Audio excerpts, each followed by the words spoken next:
more there because I'm not yet well versed in that department. So I'd like to learn more from the speaker that's going to speak right after us. Thank you for that. All right. I think the next one we'll call the mafia himself. Unmute yourself, mafia.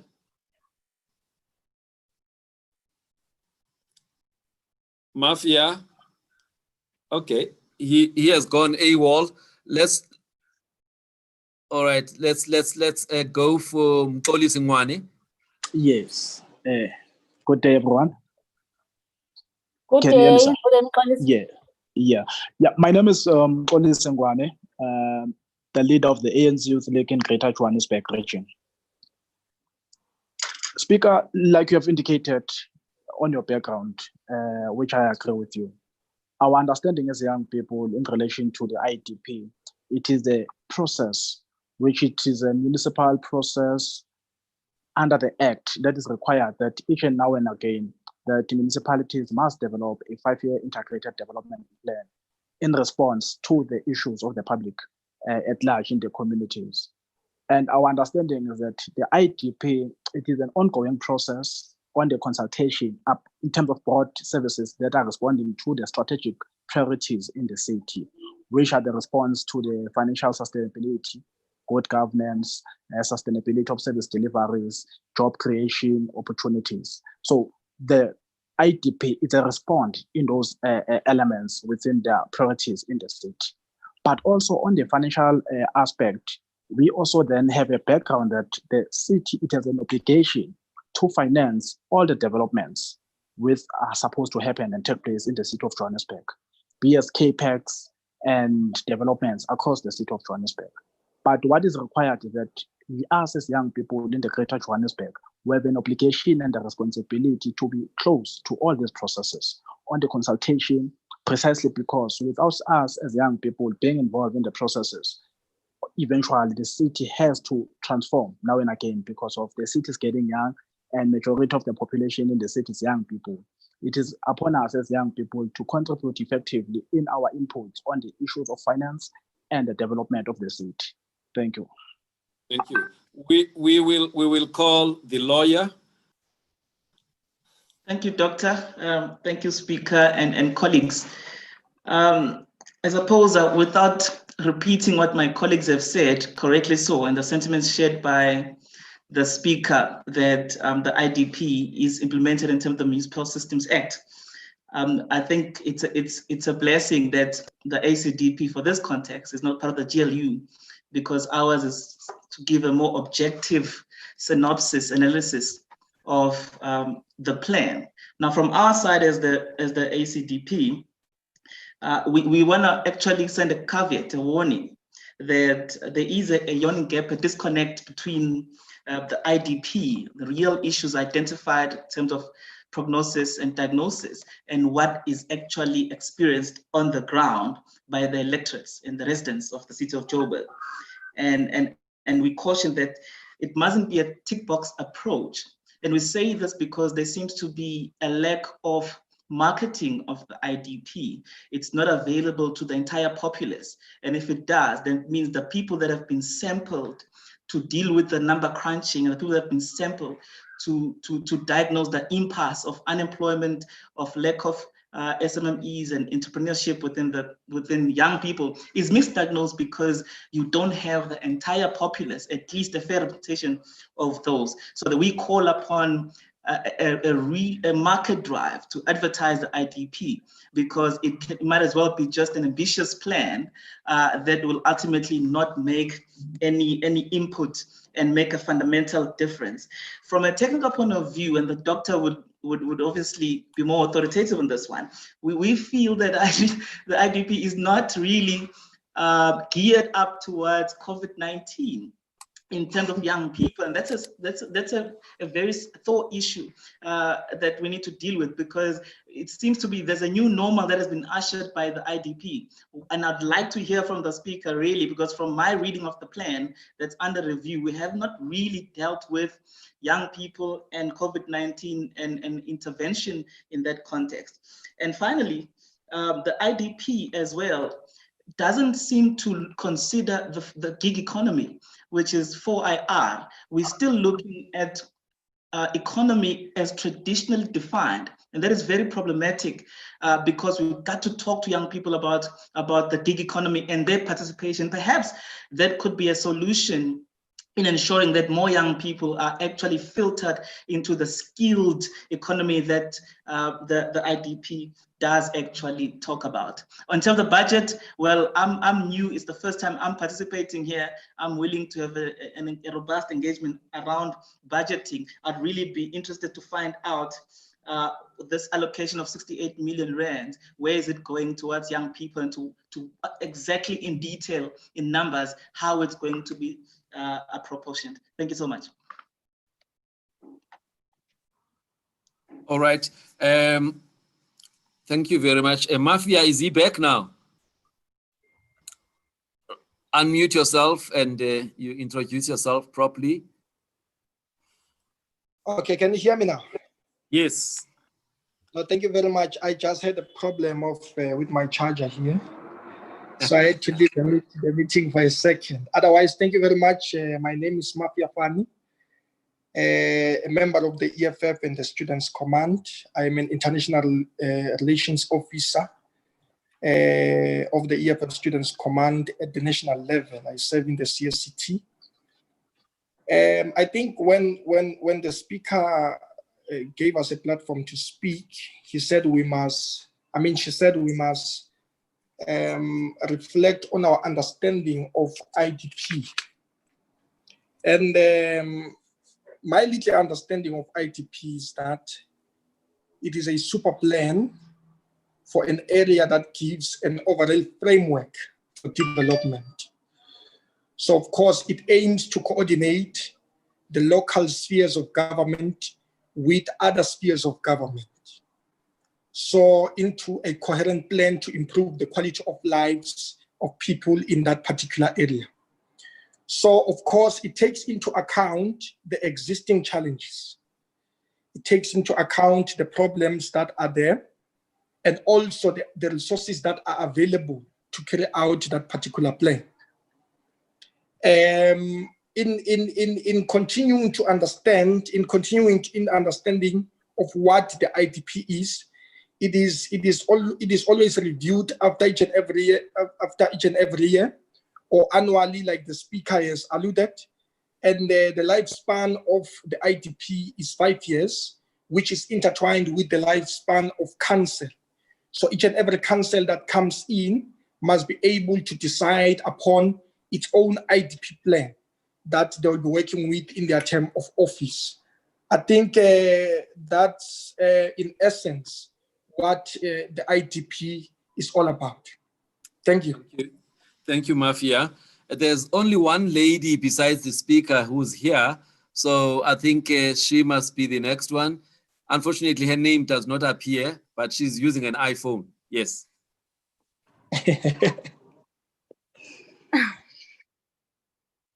Yeah, you can go ahead.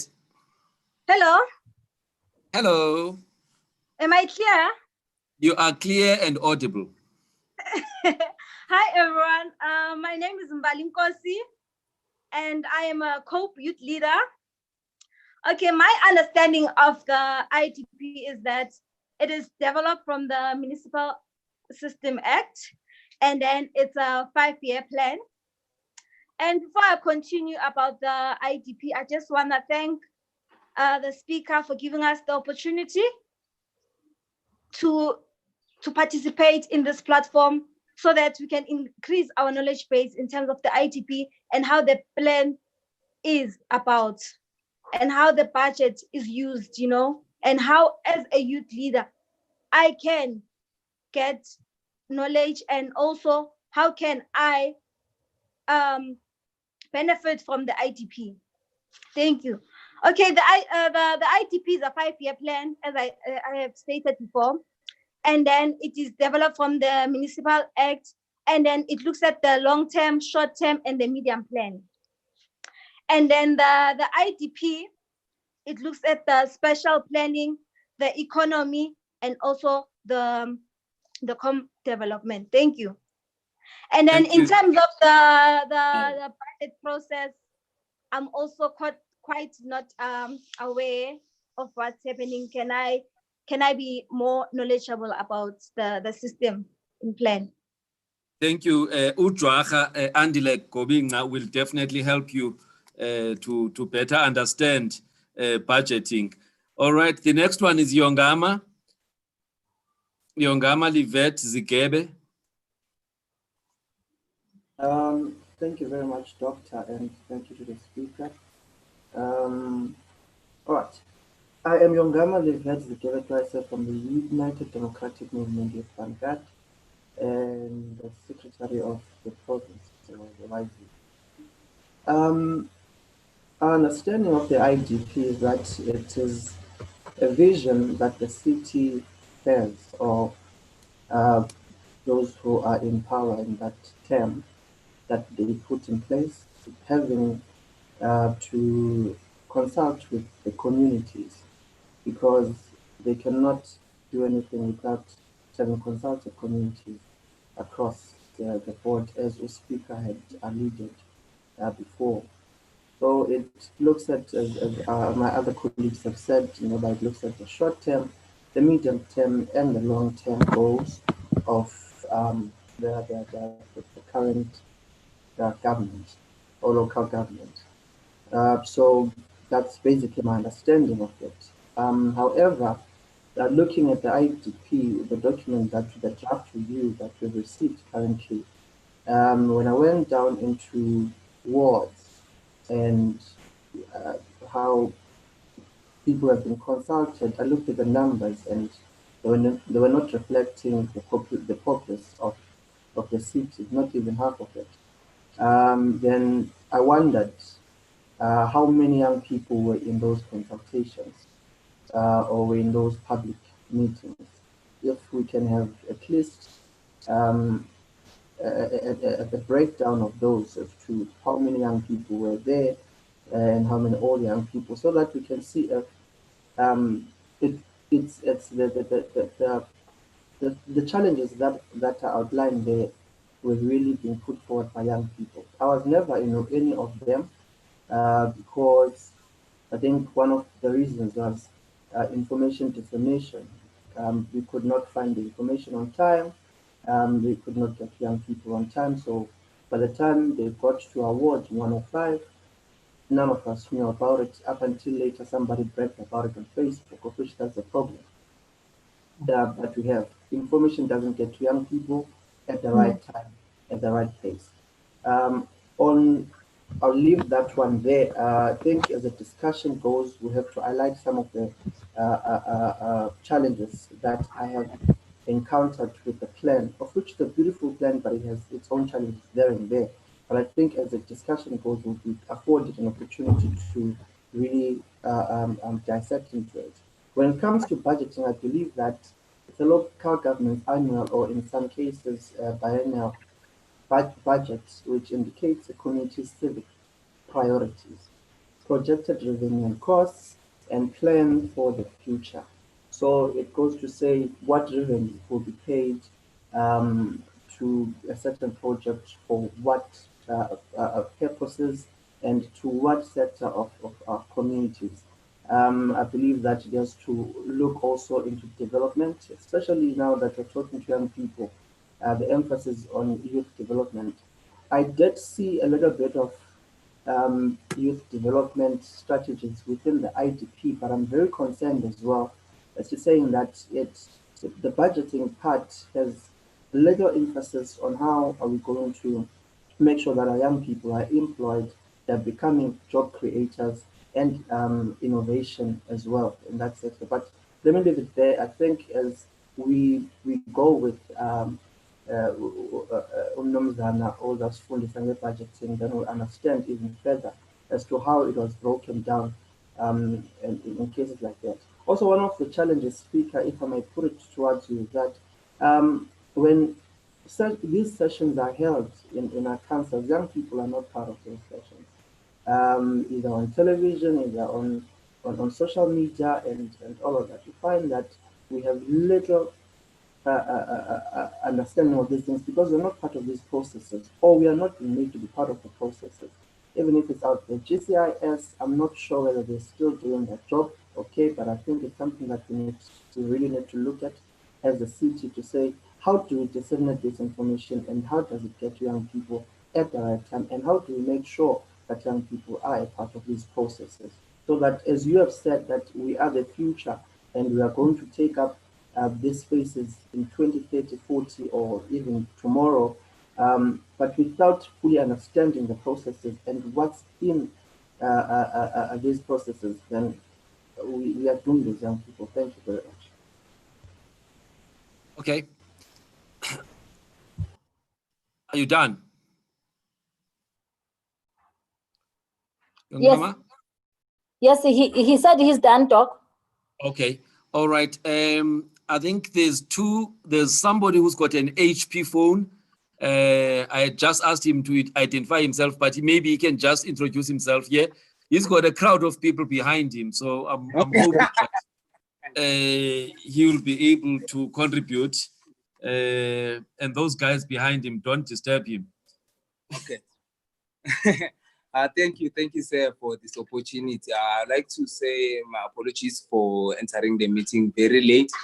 And secondly, speaking about this IDP, truly speaking, from where I am, I never knew anything about this IDP. But today, I think after running through my research and everything, I found it very interesting, since there are 10 strategies and some of 13 programs that are set to guide programs and implementation around the city of Johannesburg. We've got a lot of issues actually here in the city of Johannesburg that we can touch base in socio-economic issues exactly. The issues that we get challenges from teenage pregnancy, youth in terms of drugs and alcohol. But now the other sad part is this thing of COVID-19. I'm not sure when was the strategies and program placed, but since we had a disaster on that COVID-19, it's been difficult to deal with some issues like this because every day we hear COVID, and we mustn't take it for granted because it's already here and we need to deal with it very, very, very carefully.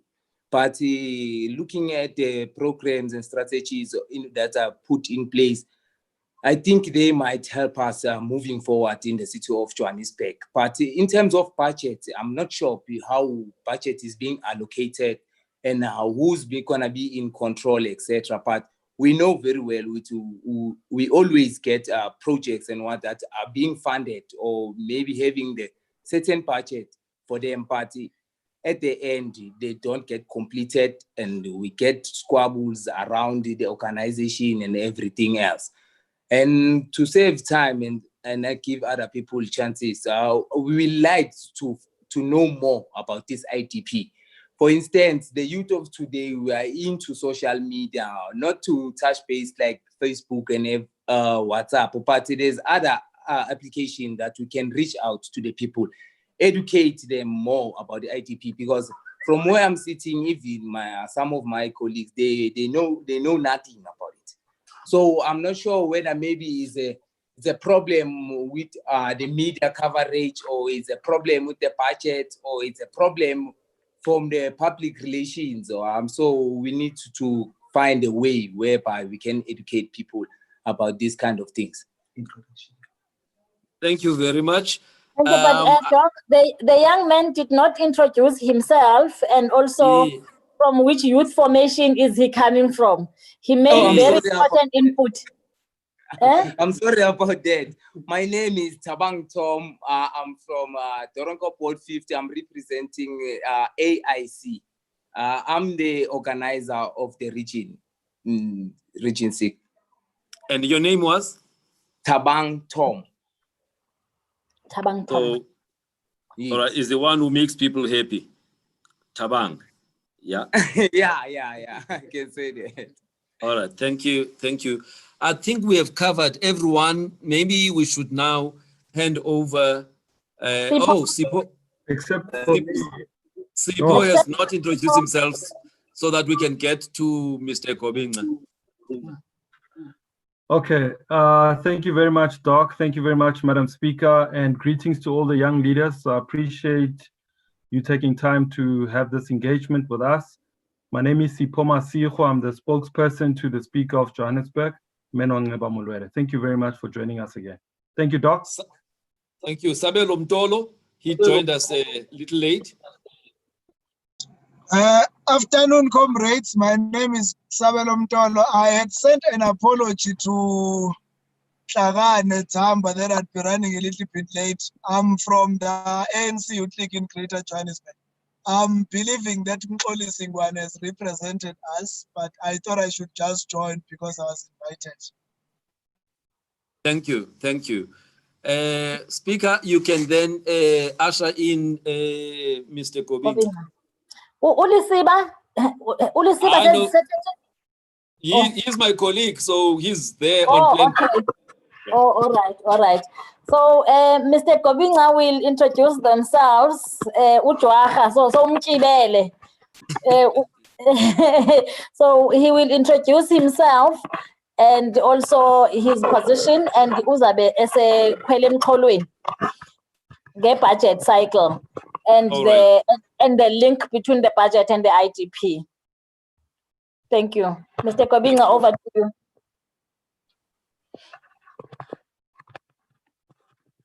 Unmute that. Thanks, Speaker. And I'm audible. Can you hear me? You are very audible. Thank you very much. And yeah, I'm quite impressed, Doc. You know that I'm drunk. Greetings, everyone. My name is Andile Kobinga, and I'm heading finance in the legislature. Obviously, I've been requested to share some light along the issue of the budget process in hope that I will assist to bring some clarity into it. And I'm glad that it appears that people are quite interested in this process, so including the one of the IDP, because they are intertwined. However, be that as it may, maybe just to run over quickly, because I don't want to be too technical, I might lose you or confuse you. But in a nutshell, when we're talking budget, we're talking basically a process that involves about 6 steps, where we're talking about the planning part of it, where we establish forums and establish activities and the review processes and the dates and everything else. Then there's also the strategizing part of it, where we talk about the review of the IDP, the set SDBIP, which I'll get to also as well, and also the actual preparation of the budget, the tabling, and the approving and the finalization of that budget. But so you can also understand, once then the IDP has been adopted by council, meaning that we have consulted on it with community members, then it gets finally adopted by council. Now, what then happens is that we have these plans now that have been put through by the public, that they're saying that they want their service delivery needs to be met on. So now we get to that point or that position whereby we need to now develop what we call an SDBIP, which is a service delivery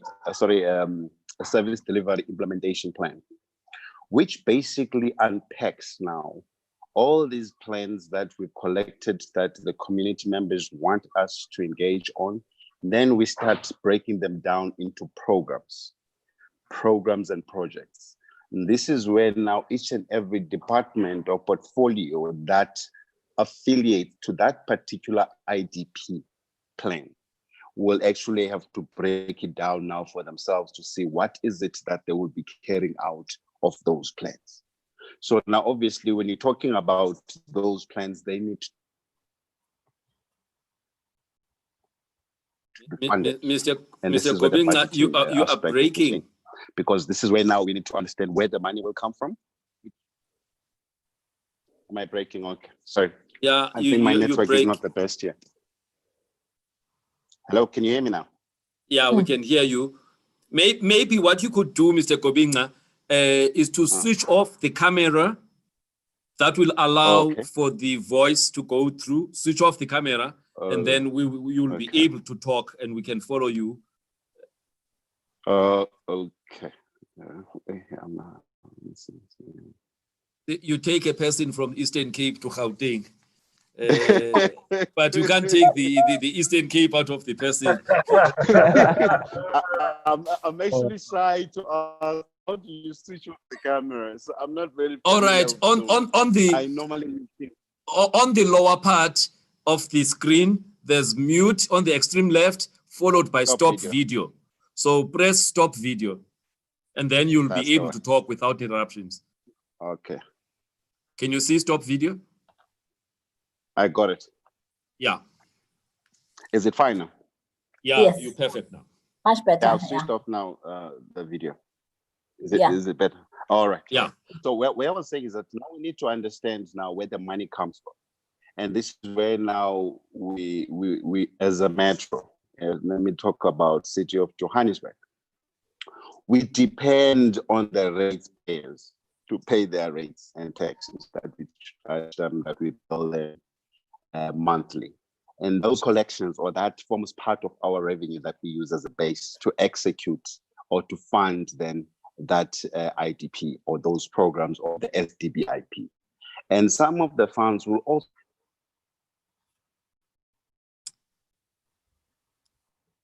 Hey, Mr. Kobinga. Mr. Kobinga. Okay, something is not right. You see now, Mr. Kobinga, the money bags All right, should have. so can you hear me now? I don't know what happened. Yeah, maybe just keep your neck straight and project your voice and not move around and just give us the info. All right, let me do that.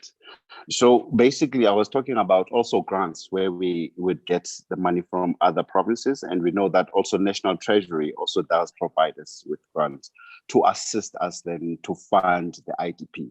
So those form a basis of our revenue, which we are using then to execute those plans. So part of that process then, what then happens is throughout the year in the execution of those plans or that budget, we need to understand the aspect of accountability. And this is where we're talking about the monitoring and evaluation aspect of it, where we are saying that we had set programs which are linked to the IDP. And we've said we've allocated the money in those programs. Now, how do we spend? Are we spending in line with those programs? Or are we not? Are we even spending the money that we are given or not? Or are we even overspending on it? And this is the discipline then of the implementation of the budget, where we need to ensure that our spending is in line with the programs or the SDBIP that we have set for ourselves, which is linked to the IDP, so that we ensure that we provide exactly the service delivery requirements that we had initially planned with the community members. So that process then becomes quite important when it comes to the middle of the year, because remember, we can't plan for the entire year and get everything accurate.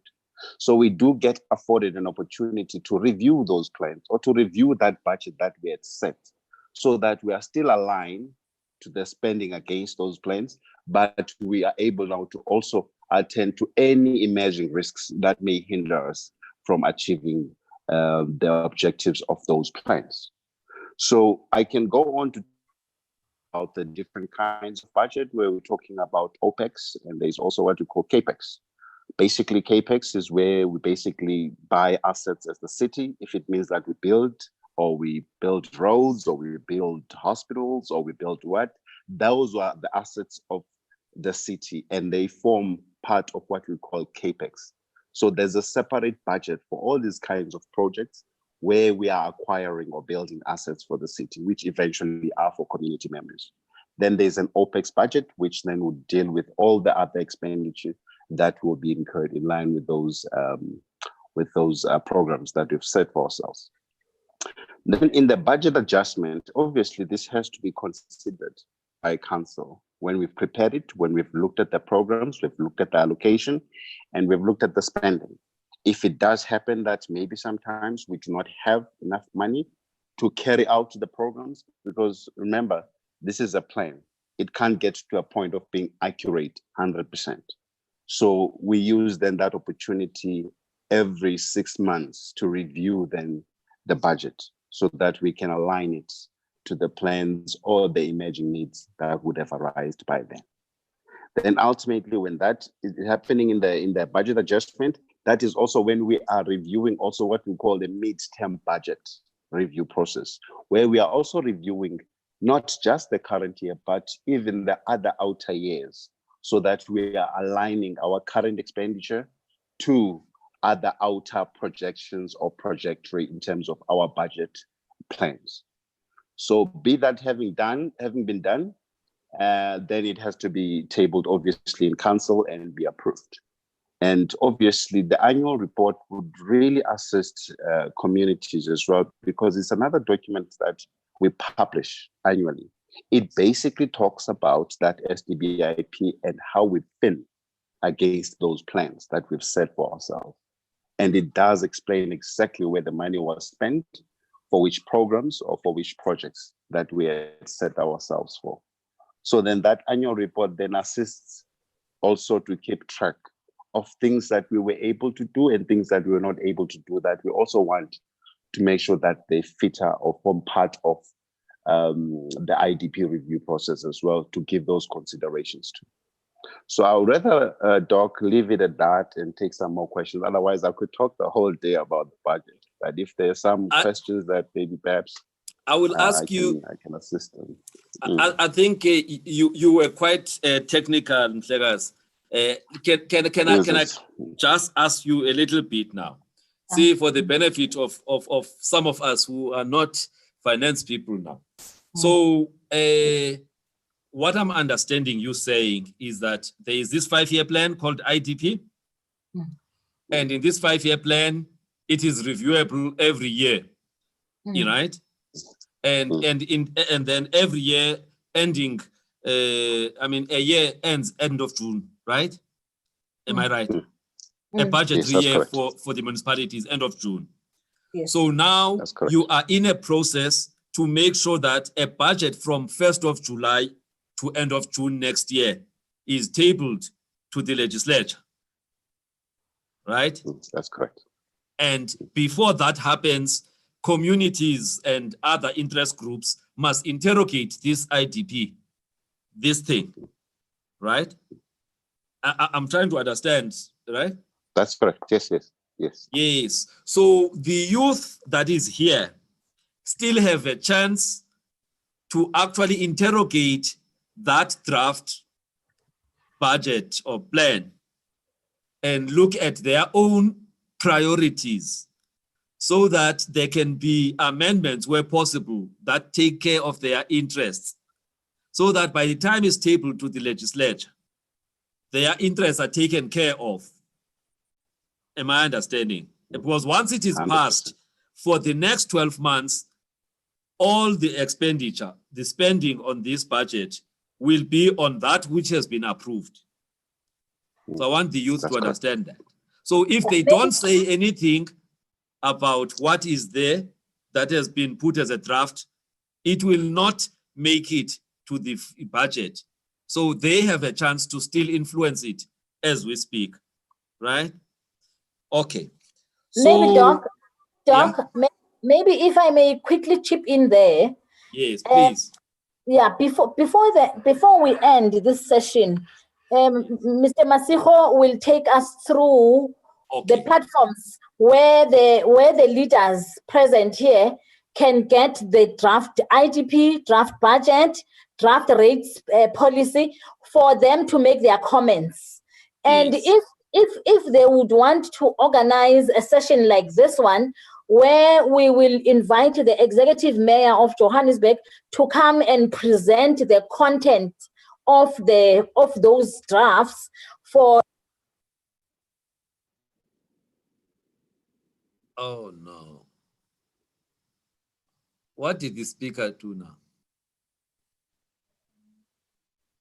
Speaker, you lost us now. Yeah, we couldn't hear you there, madam. The last part, we missed you. Speaker. Okay, Doc, Doc, I think in summary, I'll share some of the details where the leadership That's of, fine. No. yeah, so maybe we can proceed. Okay. No, I was just trying to recap for the benefit of the guys, just to make sure that they understand the thing. But Mr. Kobinga, just two more things. You said the municipality gets money from ratepayers. That is, people paying for their properties and their consumption of, various things, and also from the grants. So what happens when people are not paying for the services that they are consuming? Does it affect your budget in any way? And number two, you talked about acquiring or building assets. What happens when people build the assets of the municipality?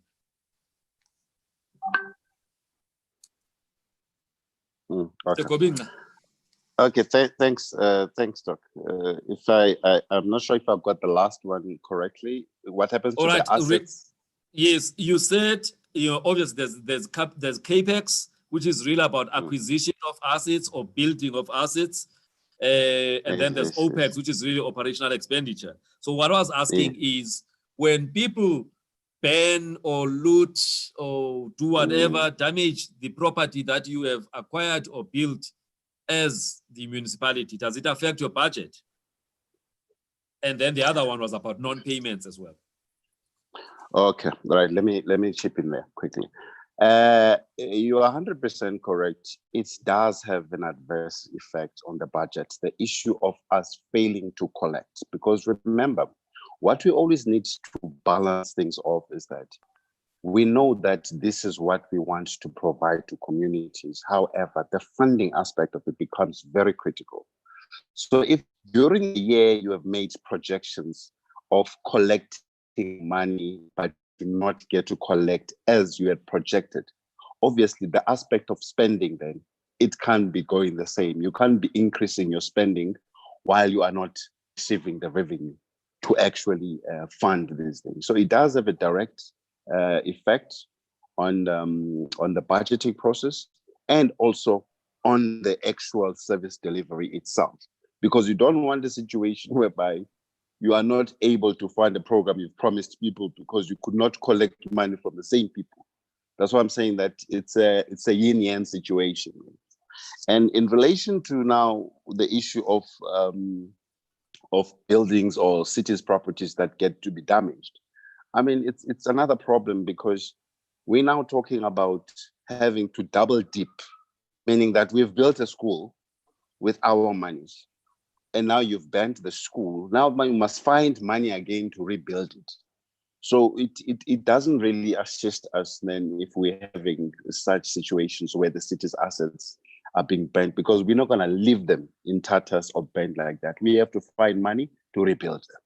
So that does really have an adverse effect on the budget and also the spending, let alone also the programs that we've promised people, because now you are compromising on some of the programs that you've compromised. I mean, you've actually promised people that you will deliver, but you can't deliver because now you have to take money from Peter to pay Paul, because Paul's hospital got banned.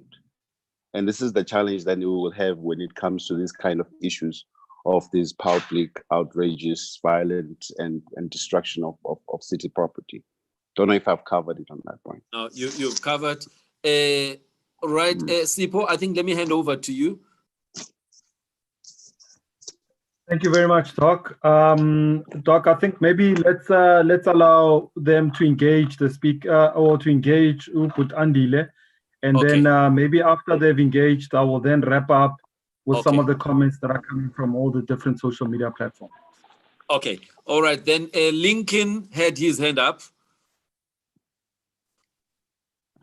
Thank you very much, Andile. Thank you so much for that breakdown. I think it was simplified as much as you could. Now, I'm just worried that obviously with this COVID-19 that has just taken place, obviously the city wasn't able to collect as much revenue from ratepayers as it normally would have. So with the budget for this year, what are the plans of it and updates that you've had to do now, taking into consideration that there's obviously going to be a shortfall for this year's budget? Okay. That's a beautiful question. Yeah, it's actually an interesting question. All right, look, I think we've been hit, Doc, by this COVID situation. It's a pandemic not foreseen. Obviously, this has had a major effect to the budget. To tell you the honest truth, this is an ongoing problem that we're in. We can take a snapshot today, it might be different tomorrow. I'll give you a typical example. In some of the effects of this COVID-19, we were not able to even spend the money that we had planned to spend. I see you are looking at from the other side where you are saying then, what about collection that is also affected by COVID? I'm saying that those are the dynamics that we are dealing with this situation of the COVID. It has really disturbed the entire budget and also the revenue stream as well.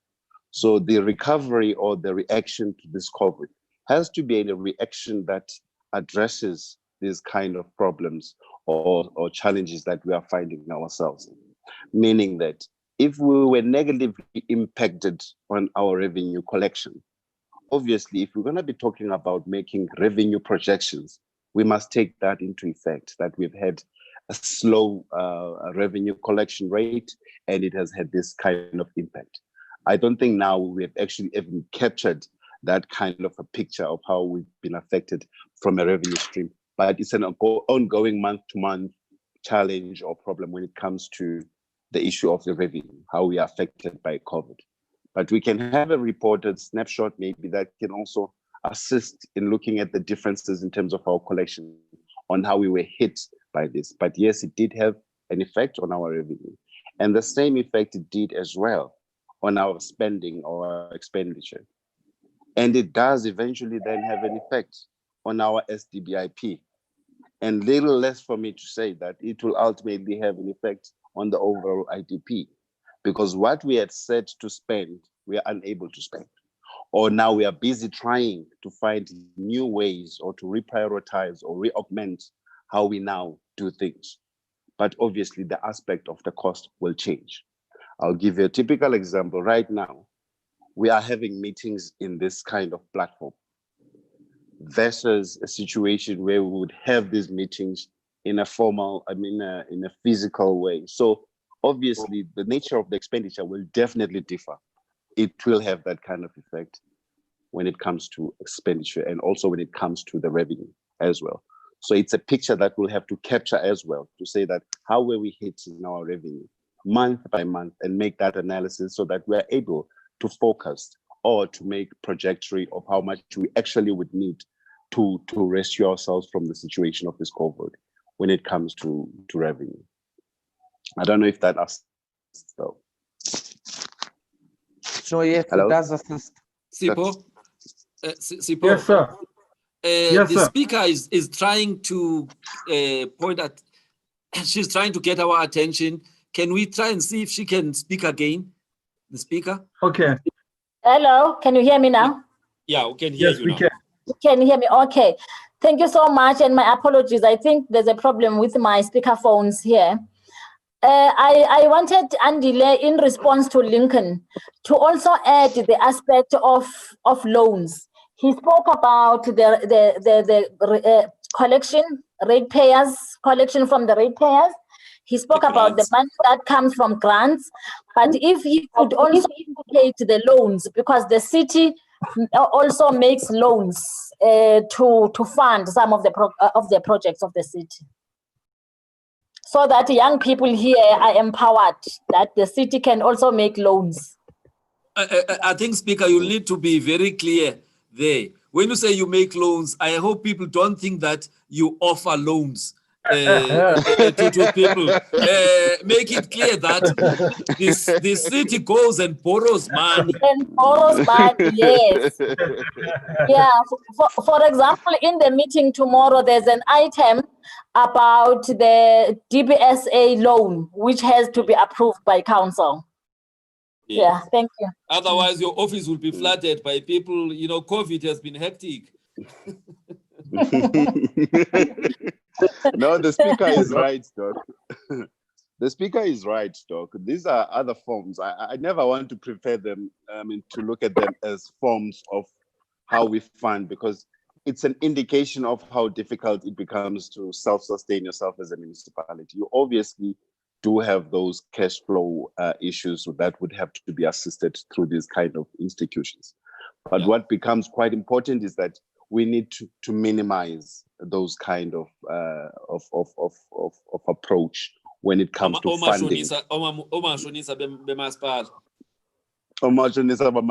Basically, because it becomes very problematic if now I'm taking a picture of how financially sustainable a municipality is, and then the next thing they're hit with a huge bill of loans. So the idea is to reduce those as much as possible and try to find a more efficient way and less costly way to execute the mandate that you are given by the people. So these are the mechanisms that we also try to use in finance, where we try to put in place procurement policies and processes that can hinder on the implementation of those plans. So we try to have those guiding principles that ensure that we utilize the funds of the city more efficiently and effectively and responsibly, let alone prudently. So those issues of loans, they do become a problem if they are growing. So the idea is to reduce those as far as possible and try to find money to self-sustain yourself as a municipality. Because if as a municipality, you are able then to fund the programs through collection of revenue, then you are in a better position to actually now begin to have investments where now you are growing money or wealth. Growing money or wealth then speaks to then, you can't now have an excuse in executing what communities want. The money is there. So this is where we want to move towards growing our own health, towards investment portfolios, not towards loans. But the speaker is correct. Those are some other forms that we do use to fund some of the programs, which I would say that I wouldn't really encourage that we do that. But we don't have a choice. We have to go to the Mashonis as well as the city. Okay. Yes. Right. There's a hand that's been up, the only lady in the group, and then the lawyer will follow after that. Hi, everyone. Hi. Hi. My question is here, what happens if there is mismanagement of funds? And then another question that I have is on accountability, the process of accountability, and who is accountable? Thank you. Okay, you were not audible enough. Can you switch off your camera and then give us your question again, because your bandwidth is a bit weak there. Am I audible now? Yes. Yes. Yes, you are. Yes. Okay, my question was, what happens if there is mismanagement on funds? That's my first question. Am I audible? Yeah. Yes. Okay, my second question is on accountability. What's the process of accountability and who is accountable? Okay. Mr. Kobinga, you all have right. to answer. Yeah, I see I'm being hit with soft issues now. Okay. Look, just to answer quickly on the issue of mismanagement of funds. Remember, we are prohibited by legislations, various prescripts of law that actually deter us from spending funds of the city or funds of the people recklessly. So we are guided by even some of the familiar terms called fruitless and wasteful expenditure, irregular expenditure, unauthorized expenditure. Those are basically what happens when we are in the execution of the budget and we are not doing it in line with the guiding principles that will ensure that that mismanagement or that fruitless and wasteful expenditure is not incurred. So we do have the guiding principles in which where there are mismanagement of funds, then an appropriate action must be taken to remedy the situation. And these are some of the platforms we use through independent review of our spending by auditors. So you will have your internal auditors that would go in to look at exactly how we've used the funds and whether or not we were prudent, whether or not we were using them efficiently and effectively to address the mandate in which we had to carry out. So we do have also the AG, which is the external auditors, that also do assist to provide an independent review on the use of those funds or the mismanagement thereof. And we continue now to have also other structures that are supporting, or I would say that are pre-looking at how we do, how we spend our monies. You will have such things like your risk management. And this is where basically you will have, hello, can you still hear me? Yes, we can hear you.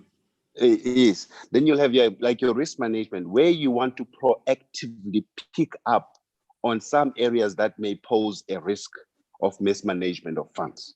And these are the proactive then ways in which we're trying to pick up on issues or to avoid any risk that may lead to mismanagement of funds. So those are various platforms then that we use in terms of that, which I think they're still very effective. If you have your internal audit that does audits regularly of what we do, if you have your external auditors that also come and check if we are still in line with the right checks and balances, I think those suffices. Then comes to the point of accountability.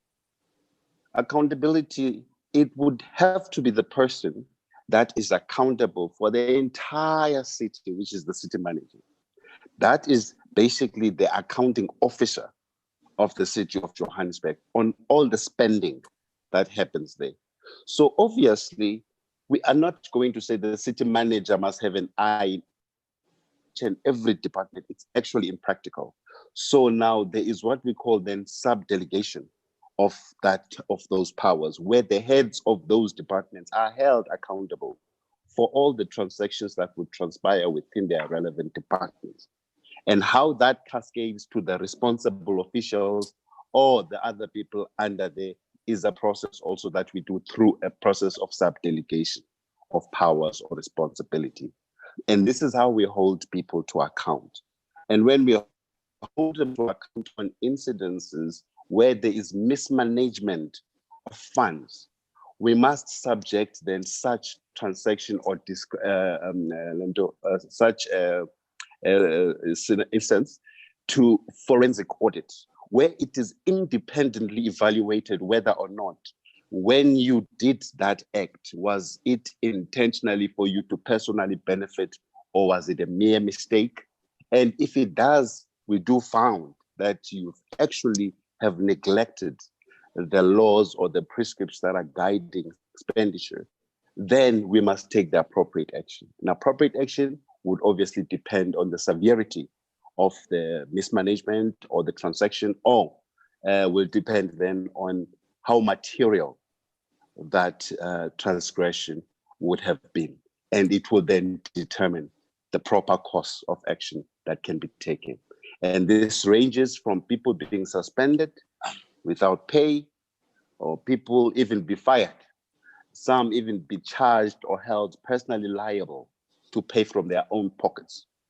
So there are various ways in which we want to ensure punitive measures are taken against any mismanagement that has been actually done by an official. So I hope I've covered you on that, on those two issues. Thank you. Lawyer? Thank you, Doc. I don't know if the speaker has to go first. I saw her hand. Yeah, I think let's allow the speaker. Sipho, are you settled now?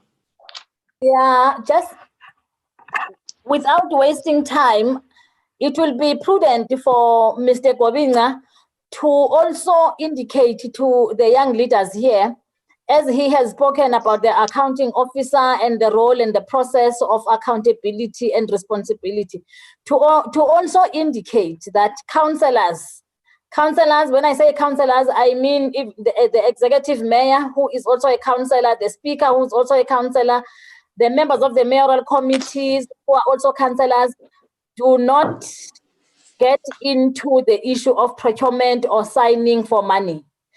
I'm saying this because there's a lot of perception in the domain that would say that councillors are corrupt, the mayors, the speakers, whoever, they have eaten money, but they have chowed the money. So it's important that once we are talking about the responsibilities, he also clarifies that the role of councillors when it comes to what the lady has asked. Okay. All right, Speaker. I'm a yeah, yeah, I'm saying, thank you so much. No, you're correct, Speaker. In fact, Doc, there is no process or administrative process that a councillor should be involved in the spending of the budget. In fact, councillors are restricted from getting as close as even influencing the processes that are carried out in the execution of the budget, meaning that they are not part of any process whatsoever when it comes to use of funds or procurement. They are liaisons people between the communities and the executive to ensure, and the city, sorry, and to ensure that the community members are basically getting what they need. But even councillors themselves, in an incident where they are found to have been implicated in an unethical way, the structure that we have a Section 79 committee where such matters are referred to, along with an integrity commissioner that we have in the city of Joburg that deals with those cases or investigates those cases of councillors that are found to be having their hands in a cookie jar for some one reason or another.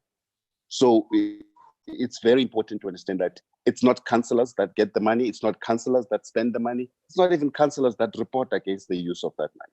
So they've got no say in the processes of that, of procurement, especially the use of money in any way possible. So right. it is the employees of the council.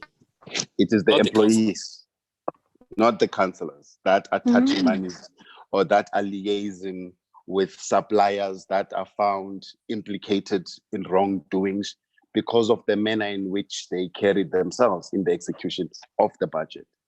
So it cannot be councillors unless there are councillors that are in cahoots with some officials that are in certain places that have certain influences or certain ways or certain powers to certain things. But these are the things we guard against, to say that should you be found wanting as an employee, this is the course of action that we take. Should you be found wanting as the councillor, this is the structure or the committee that you must account to.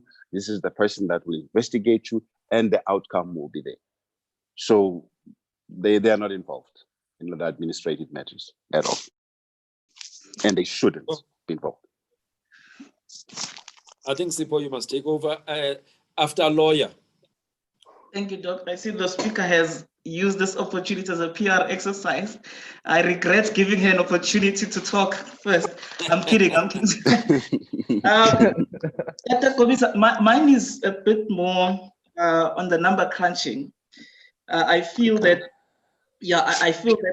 with the benefit of the plan, having studied the plan, that it's not radical enough when it comes to matters of young people. And this is why I say this. You identified in terms of plan that young people account for about 41% of unemployment. Now, when we look at your budget of exactly the 7.1 million that is allocated for economic development, how much is geared is geared towards youth initiative? That's number one.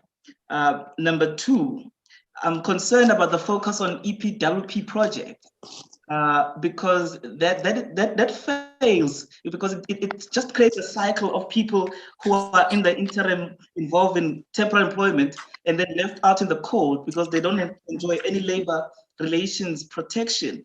We know with corruption and the projects not being finalized, employees are left, and I'm using that very gingerly, without recourse.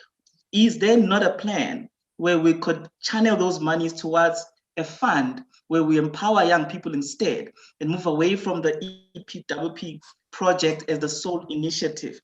And lastly, with 4IR and the advent of gig economy I've alluded to earlier on in my introductory remark, is there not a way we can channel funds towards that now, looking at it futuristically? That's where we're going instead of the traditional economy. Thank you. Okay, thanks. Look, yeah, some questions are below the belt now. I'm accounting on behalf of the head of economic development and what's not. Look, maybe just not to get much more specific in my response. I think it's a good question. It's a fair question. And I think, Doc, you did prelude it very well when you said that let's use this opportunity as youth to really talk to how we are planning, how we are seeing this, because what we are giving as that draft IDP is our thinking. And I think the input that we are sourcing is that kind of approach where we're saying that, no, this is not the way that it would work better for us, whether we do it that way. These are the inputs that we actually want them to be considered by that relevant department of economic development, to say that this is the thinking from the youth perspective, and they are looking at this and they are not feeling it's addressing the way in which we should do things going forward. I think this process just becomes that process where we also want to be imparted with some understanding from the people that we claim we are serving, so that we also understand that we are working together towards an understandable program that will assist or address whatever that needs to be addressed at that point in time. So I'd rather we use that platform then to bring those inputs through, so that we are able to incorporate them, and we perhaps then have such a program that can address specifically that in manner. I think that's the best I could do. I wouldn't want to get specific on how they broke down the 7.1 mil. Trust me, it wouldn't be information that I'm privy to at this point. But comments are very much welcome, so that the relevant department also sees how you are seeing how this can be done better. All right. Thanks, sir. Yongama had his hand up. What do you see?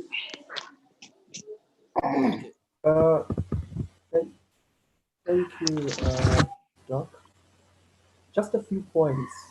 Let me agree first with my colleague lawyer right now. EPW is not working, speaker, and can you lift up your voice?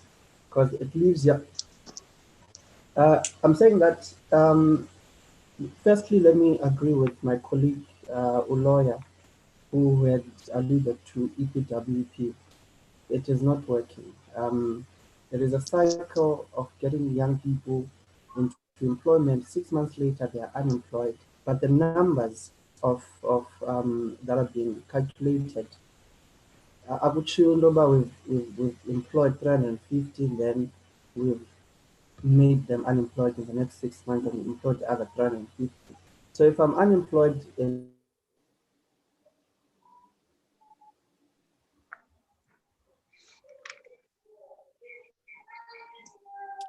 Yongama, I think your line is quite bad. Yongama? Okay, I think we'll have to leave Yongama. Sipo, do you want to take the process, because we have not connected with you? Yes. Thank you very much, Doc. And people are throwing in some of the questions also on different social media platforms. And so the first one that came through, well, one from Stanley Letwalo says, Mxolisi Ngwane is us and we are him, the voice of young people in Greater Johannesburg. So hopefully Mxolisi will respond to Stanley Letwalo. And then Olona Hani says, I wish there was a way that more young people, to be specific, can be involved and engage in discussions. A lot of people are in the dark there. So that's the one comment. And then I'm going to another page. Some is just people just appreciating the participation and the comments. But one specific one comes from Sylvia Stevens Mazia, says the City of Johannesburg's interaction with young people around IDP and budget process, since public participation is important. We see the infrastructure development in the city is positive, and the maintenance, therefore, also ensuring that we have a better city. The cleaning of the city and township, however, is a challenge, and also a lack of youth-friendly empowerment places. The budget process for IDP should include a youth-friendlier component. So that's a comment from Sylvia. And then Siposenko Sikambule says, I have to agree with you there. Everything is on track, except for the youth-friendly components. And I think young people have spoken about it today. Stembi Somalunga says, didn't they say people can have meetings as long as it is work-related? If the churches can be allowed to have 50 members, why not a politician? And goes to say the ANC will surprise you. I'm not sure how that relates to this conversation. Boniseni and Governable Sankara is asking what the session is about. I guess he will have to watch it from the beginning so that we can take him through the discussions. For now, I think I'll pause there, Doc, and then I'll search for other platforms quickly and come back to you. All right. Sabelo Mtolo has one. Yes, Speaker. Can I read one comment here, Doc? I'm not sure if Sipo saw it. It's from Olona. It says, is it not possible to involve us as youth that is not in leadership? Because a lot of things that were mentioned here, I was clueless about. I need to go and do some homework. This was beyond informative. I'm so glad I'm watching this. Thank you, Madam. Can I come in? You are? But Mkolisi? Yes, sir. Yeah, okay. But Sabelo hasn't had an opportunity to talk, man. I thought let's give it, let's give him an opportunity. Is your colleague? Okay, no. I will come after him again. No. No, We'll be giving double to sorry, the ANC. Doc. No, sorry, Doc. I must apologize myself. I think I got disconnected there for a moment, so it would be unfair of me to comment while I was not following the conversation through. So I'm relying on Polisi to represent me. If I need to raise something, I'll text him on the side. Okay, lovely. Polisi, thank you. Quickly. Yes. No, thanks, Doc. Look, I think we must take a direction whereby this process is an ongoing discussion, because I understand that the submission, they will close before the 23rd of June. So this platform, it should continue to be an ongoing process whereby we engage with young people across the city of Johannesburg. And we must also appreciate that, the issue of data is also posing a problem to us as young people. And some might not be even having this access or platform to engage on this platform. But it's very critical that the speaker, just to allow us to continue until the 23rd of June. But we should equally zoom in on the issue of the finance vis-a-vis what is supposed to be done in the coming 12 months, so that as a response to the developments. It is important that the city, it needs to also prepare the economic recovery plan, inclusive of the finance during this lockdown pandemic. Yes. Precisely because things are no longer normal. Yes. And as much as things are no longer normal, is that we can also rely on the SMMEs in the city of Johannesburg to contribute meaningfully on the economy of the city. But then if the environment, it doesn't allow small enterprise businesses to participate in the economy, eventually it might collapse in the long run. So we will appeal to the city to ensure that on the procurement processes, it must also equally open the process of all the SMME companies to participate in the economy, so that part of the revenues that the city is relying on, the business sector can equally contribute to the revenues. But lastly, my point that I wanted to come on it is that the priorities on the city of Johannesburg in terms of the economic development and job creation, it should be an open process that enables the business environment to participate.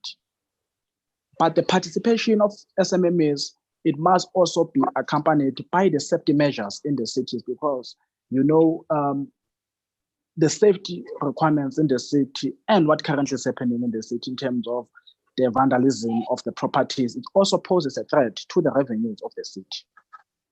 But lastly, Doctor, the youth population in the city, it's around 41%. In terms of unemployment rate, is 41%. And the poverty rate in the city of Johannesburg alone itself is 45%.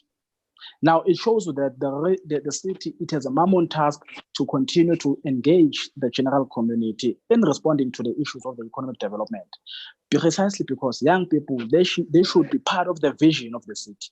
Young people, they should be part of the mission of the city, which is tabulated in the GDS 2040. So my appeal, it was on those two submissions that we need to align our financial plan in terms of the framework, posing the SMME development and the pandemic situation that we're finding ourselves in. Thank you. All right. There's been a hand from the lady. If she can make a quick one, because we're running out of time. Hi, everyone. Hi. Yes, we're listening. Oh, okay. My question is on the EPW program. Can you hear me? We can hear you. Oh, okay. My question was that the EPW program was meant to be a skills development program. Right? How is it a skills development program if one is cleaning and not acquiring any skills? According to the minimum wage, one must earn 3.5, but with EPW, one earns 2,000. How is it empowering one as a youth if I am earning 2,000? Because we must also look at black tax. You know, we come from a family. You know, everyone comes from somewhere. You know, so I think the EPW program must be looked at. It must look at how much they pay the people, and also it must not end after a year, because of if one is employed now and start being unemployed again, it contributes to unemployment instead of ending unemployment and poverty. So in terms of skills development, maybe if one is cleaning, maybe after knocking off, there be a program that provides skills to those people employed in EPWP. That's all I wanted to say. I thought cleaning is a skill. It's not. All right. Lincoln.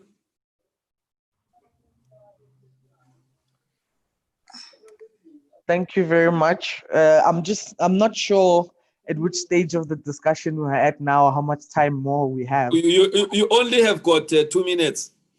Okay. From my side, what I wanted to speak about was obviously the fact that we are going through the subject matter today here is the IDP as well as the budget process. So the important thing that I want to appreciate obviously is the fact that in terms of making the IDP process more inclusive, this was one of the platforms that was created.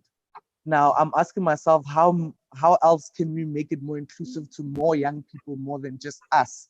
you know, and not only just young people, but even just residents of the city at large. How do they participate in the IDP and budget process that we are now undergoing? Now, I'm aware that there's an email address that is currently out in which people must email their inputs. Yeah. My view is that may not be enough. One of the, yeah. Mr. Sipho Masigo is actually going to give more detail around those issues. Maybe you should just wait for him to give the inputs there. Okay, just quickly, I wanted to say that as part of the 10 priorities, obviously the smart city one is one of them. So I think we need more than just an email address in terms of moving forward, but I will give opportunity for Sipho to continue. Okay. Thank you. Sipho? Okay, thank you, Doc. All right, thanks for all the comments. And I must put it out that what we have done so far. You've switched yourself off, Sipho. To get people to communicate. I'm sure, I don't know if you have already received the Google document that we have created so that you are able to view council documents. You are able to receive all the electronic copies of the IDP, of the business plan. So it's easily accessible.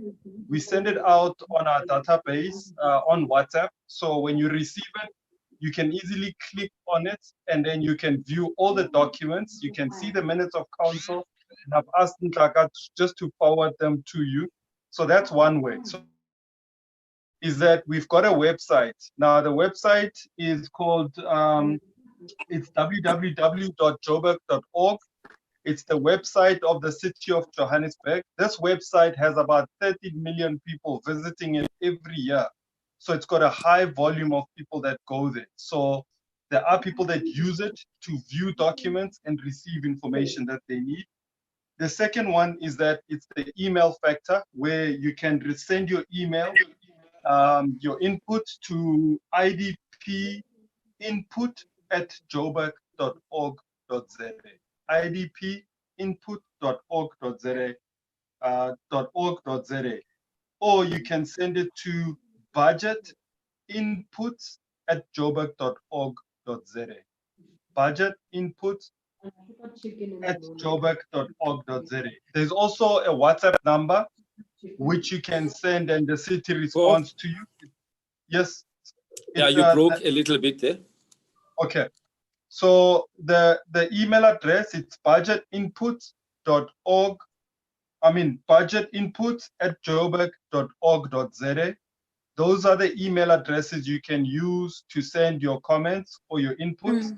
And then you can also utilize a WhatsApp number. It's 083, it's 632, and then it's 1077. 083 632 1077. So those are the ways in which you can contact and participate. There's also social media platforms of the city of Johannesburg. You can also follow Madam Speaker, speaker_CoJ. You can check her out on Twitter. We're always updating as much information as possible. And then for those who don't have cell phones, you can walk into a regional center. There's a few of them in all our regions, all the way from region A to region G. And also as well as Metro Center. You can go to any of these ones. I'm not gonna go through each of them. There's a lot. There's also contact numbers that we can share with all of you.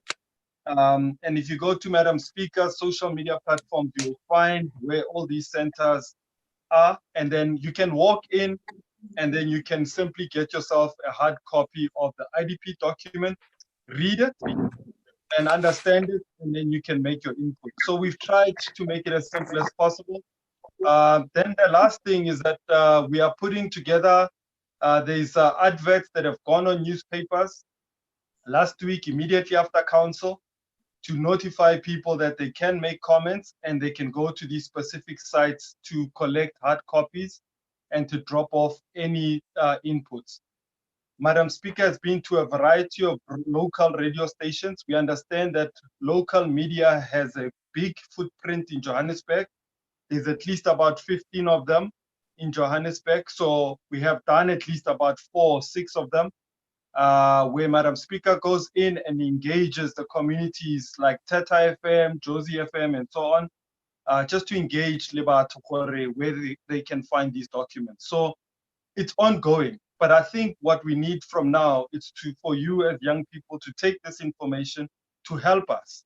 And equally so, all our councillors in the city of Johannesburg to take the information and help us and share the information on WhatsApp groups, on community groups, on local newspapers, so that they can also be the champions of getting people to participate in this process.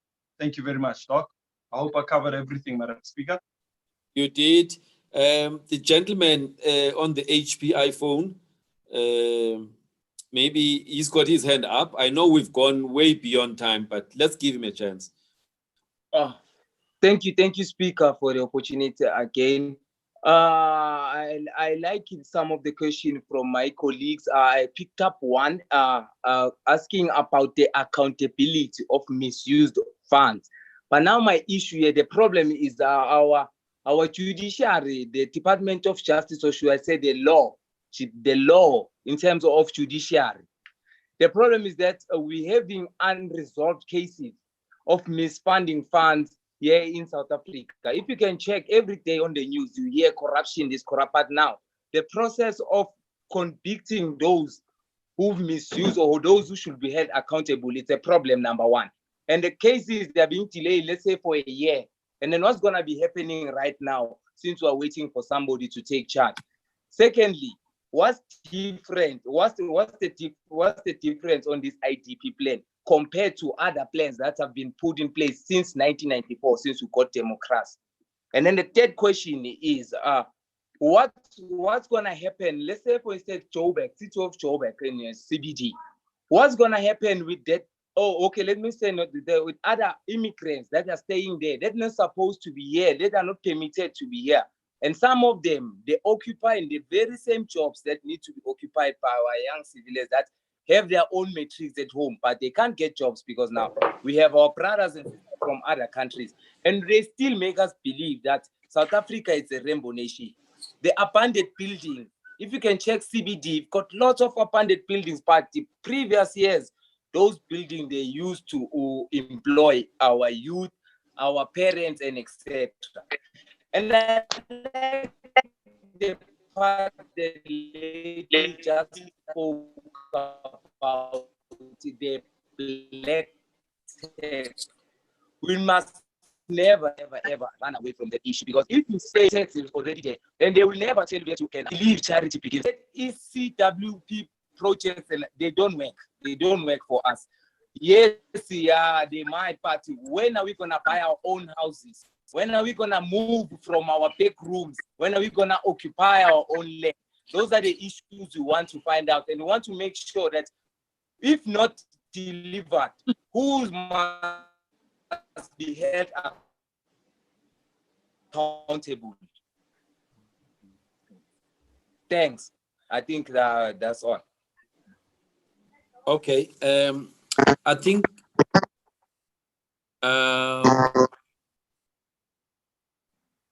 Tipo, I think just between you and the speaker, because we need to wrap up. Yeah. Okay. All right, maybe before Madam Speaker comes through, I just want to appreciate all the comments, especially coming from the young person who just spoke before me. And we have noted some of the concerns, and I think Andile has responded some of the aspects of your question, which was extremely loaded. But the issue of accountability dealt a little bit with it. But what I would suggest is that these conversations are going to be ongoing, and it would be great that all of you can continue to join in these conversations, because this is Youth Month, and Madam Speaker does want to speak to all young people, and we are aware that the IDP in the past has not taken into consideration the needs of the young people. We've also taken into account that when it was drafted 5 years ago, nobody anticipated COVID, that it must take COVID-19 into consideration. So all of your inputs have been noted, and we appreciate your comments. So from my side, thank you very much. Madam Speaker. Thank you very much. Firstly, before I do my closing remarks, which is going to be very short, let me thank all of you panelists for making time today. All of you and your inputs are very important to us, especially because most of you have already given some input in the contents of the IDP document itself. So I would then request that you make those inputs. You have made valid inputs, especially on issues of economic development, the issues on EPWP, if those inputs can find their way to the IDP comments. So I'm requesting that this is not the last engagement. Please engage on the content of the IDP document as well. And thank you very much, Sipho, and thank you, Mr. Kobinga, for such an informative information to the young people, especially on budgeting and the budget cycle. So I think now they are more empowered in terms of how does the city and where does the city get money. To you, Dr. Nyati, thank you for your continuous support to this program. So now, even for myself, I have an idea now of how can the city improve the IDP focusing on issues of youth development, as well as how should be the role of young people in the IDP and budgeting process itself. So which is engaging young people. And I would really urge yourselves leadership here as leaders from different political parties that sometimes don't wait for somebody to call you. Organize your constituents and call us to come and present information to yourselves, to come and present and debate the IDP itself, the budget of the city before it closes. So organize those sessions, but because now we are doing things there's a new normal. So it means the sessions that we would have to organize will have to be in such platforms. But I'm calling upon you not to leave everything for somebody else to do it, but also to initiate. So how the city can better communicate with yourselves, it has to be a two-way traffic from us as the city, as well as from young people themselves. But that enthusiasm of taking ownership in the proceedings and how the city is governed is very important for me from young people. You have to be part of governing the city, not us alone governing the city without you. So with those words, thank you very much for participating. I'm hoping that this is not the last engagement, but you will continue to engage. Please take care of yourselves. Please take care, make sure that you spread the word of safety to your constituents. Young people are more on the streets, especially those who are very young, children. They are playing on the streets as if things are normal. Please wear your masks, make sure that the hands are washed, obey and adhere to the COVID regulations. COVID is here. We have to avoid the spread of the virus as much as we can. Thank you very much. Thank you, Speaker. Sipho, do you have any 1 or 2 messages that you are seeing on the social media so that we can take it to Q2, which is 3 minutes from now? Yes, I do, Doc. So quickly, okay, Olana says, do other cities have this website or is it just the Joburg one? So other cities do have their websites, but this is just particularly the Joburg one. And then Nongaba Musunkutu says, well done, Madam Speaker, you are doing very well. I am proud of Joburg Council. We will continue to pray for you, Madam Speaker. I so wish Speaker of Joburg Metro bring back Josie at work speedily. It was great for creating jobs for the youth. So we've heard a lot of people wanting to bring back this program, Madam Speaker. And then Stanley Lutwalo says, we thank you, Madam Speaker, for initiating such a platform. We thank you, Sipho Zak Masigo, for keeping us abreast with the developments in the CoJ. So those are the last comments that I've got, Doc. Thank you very much. From your side, Doc, thank you very much for always helping us. We appreciate it.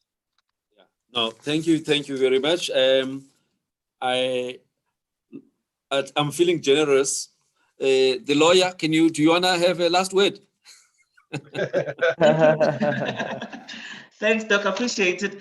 I must first say to the speaker that this opportunity is really welcomed by young people. I think you've articulated the sentiment very well, that the future belongs to young people. It's such a travesty that young people aren't involved in areas of governance. We've outsourced even our right to franchise, which was fought by our forebears, and you getting us involved like this, it's highly, highly appreciated. And I hope that as stakeholders, you will involve us more. It's easy as political parties to be critical, especially in the opposition, but where we need to compliment and encourage you, that will do without wearing any political hat.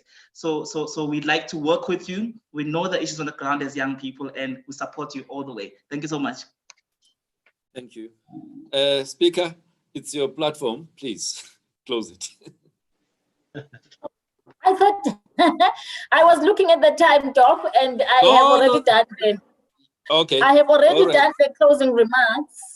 Okay. Yes, maybe we can be generous because I'm with young people today, so I have to be flexible. Maybe we can allow a few of them to do the closing remarks. I have already done the closing remarks. I saw you only gave it to the lawyer, so in my new life, I want to be a lawyer. Sabelo Mtulo, he had his hand up for quite some time. Sabelo, Yeah, no, quickly, thank- 30 seconds. 30 seconds. Yeah, 30 seconds.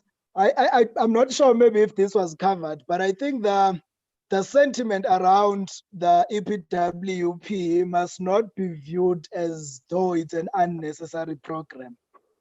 Maybe what we ought to do is to put together a different study group that will explore ways of making the EPW1 able to transfer skills and become more sustainable. But the sentiment is not that we must do away with EPW, but what we are saying is we need to find mechanisms of making it effective in terms of skills transfer, and also making sure that young people participate beyond just temporal employment. So I was just trying to say that let's not read it as though we are saying we don't want the IDP. The EPWP. Thank you. All right, Yongama, your last word. 15 seconds. Okay, thank you very much. Just had an unfortunate incident here with my connection, but thank you very much, Speaker, for this platform, and to you, Doc, and Sipho, and everybody else. This shows that with you at the helm of the city, the future of our young people is bright, and we are hoping to work with you going forward, and our doors are open anytime, and we are going to knock. We are going to take you at that offer, Speaker, very much so, to engage with young people in order to take the city of Joburg forward. Thank you. All right, I think we can now close Speaker. I think from my side, this platform or conversation today was really to challenge all these youth leaders to say it is in your hands what ends up in that budget and approve. You actually give your inputs, or you just don't do anything. So if you want to see change, if you want to have more inclusion of what is priority to youth, then do the right thing, spread the word, and make sure that inputs do go to where they're supposed to go, so that at least youth-friendly programs can be part, more of youth-friendly programs can be part of the draft plan. Thank you very much. Thank you very much, Doc. Thank you very much. Good night, everybody. Thank you. All right. Thank you very much. Thank you very much. All right. Thank you very much. everyone. We appreciate the platform. Thanks.